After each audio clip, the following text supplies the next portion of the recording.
So today we're going to be filleting out this yellowtail, and we're going to be doing two different methods. And when I'm filleting out, I usually use two different knives. One's a serrated knife to cut through bone, and the other is a regular fillet knife. This one happens to be a boning knife.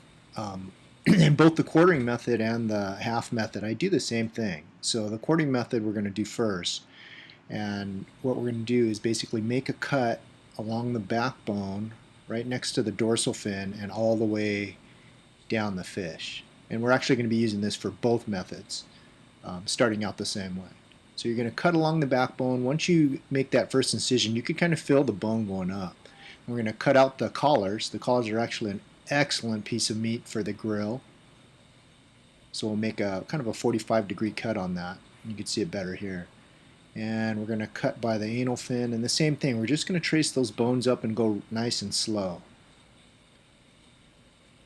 And then we're going to flip the fish over without removing that fillet, and we're going to cut along the other side. Do the same thing. We're going to do that 45-degree cut all the way to the backbone to get the collars out later.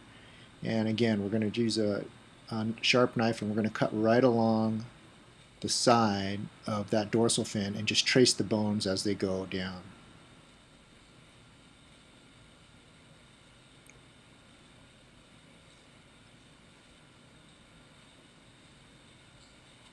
Now when we get to the bottom, we're going to do the same thing. So now the fish has a slight cut that goes along the backbone on both the top and the bottom.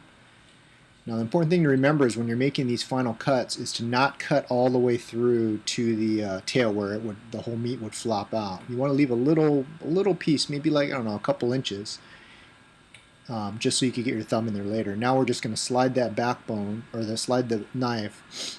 Let me clean up this area here first. We're going to slide that knife all the way forward. Okay, this is the quartering method. So now we're going to just basically trace the lateral line and do a cut almost all the way down and then stop, just so we can get this nice flat piece of meat for the grill, which is my favorite piece for the grill because it holds so much flavor. And for the top, since we've already cut it halfway down, we're just going to trace that bone, and you get a beautiful piece of meat that you use for grilling or whatever you want. It's my favorite sashimi cut too, and I'll explain why later. And we're going to do the same for the bottom. Now the only reason I call this the quartering is we're eventually going to split this into 4 pieces if we were doing both sides of the fish. And again, we're going to use that serrated saw just to zip through the bones. It makes it much easier and will dull the knife a lot less. And then we're going to cut the collars out too. And we're using that same serrated knife. Zips right through those big bones. Especially when you're doing big white sea bass, you're going to want to do that. Now the collar, you'll look at it, it has a chunk of, sometimes it's part of the heart, sometimes it's just a lot of vascular tissue. And anything that's red, you want to cut out of your fish. So we're going to use a sharp knife and just basically cut that red chunk out. When you get a fish and it's fishy, a lot of times it's because there's blood in it. It could be from the slime too. Now the collar, what I like to do is cut slits on the side there. So when I marinate it, it takes all that flavor in. Now the other half of the fish, we're just going to fillet it, the other half fillet method. And we already did the same thing as we did on the quartering side, where we ran that knife on the dorsal side and the ventral side right up against the backbone, slip the knife in, my thumb's holding it on the other side, and just zip it all the way across. If it gets stuck, I'll bring out the serrated knife and just cut through that too. And then I'll cut that little thumb hole off, flip it over, and I have a beautiful chunk of meat that we're going to process in just a minute. So again, we're going to use that serrated knife, zip right through those bones, set it aside, and we are done with the carcass. And you could actually throw that on the grill too.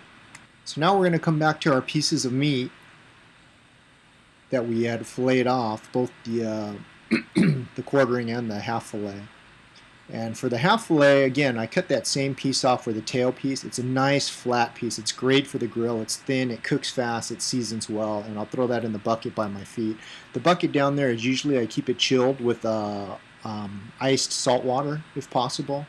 And anytime I'm rinsing off my fillet board, I only use salt water. I'll buy a mix of sea salt if I'm not at the ocean or near an ocean thing, and mix up my own salt water.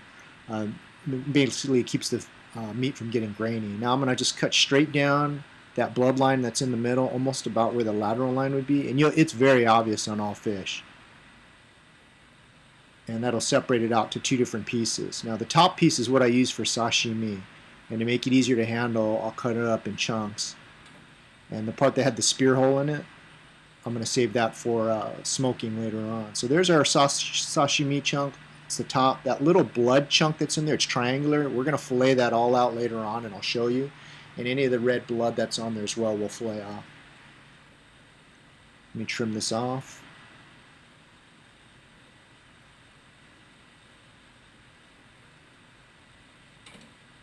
And again, a nice chunk for the sashimi pieces. I'll set those aside. Now the bottom chunk, I'll go ahead and cut off that piece right here. We can still use for sashimi or the grill. It's all boneless. And then with the serrated saw, we'll go ahead and cut the rest of it into chunks. And the part that has the bone in it on the bottom of the fish is excellent grill pieces. A lot of times guys throw away the ribs. That's where all the fat is. Now you can go ahead and fillet that off too and use it for sashimi, but I don't like it because that's a lot of times that's where you get your parasites, is near the gut cavity. So we're going to go ahead and drop that in the bucket of ice water. And we're going to finish up, there's that nice flat piece from the tail. We're going to finish up the quartering piece that we used. And again, we're going to cut out that spot where I shot the fish. And we have these nice chunks of sashimi. And we'll set those aside. And I usually freeze these all separately as well, or if I'm not going to eat them fresh. And here's another portion of the bottom. Again, cut off the part that you would use for sashimi or just straight meat. The rest of the bones, zip through it with that serrated knife. And they make excellent grilling pieces. So I'm going to set those aside as well. That's it.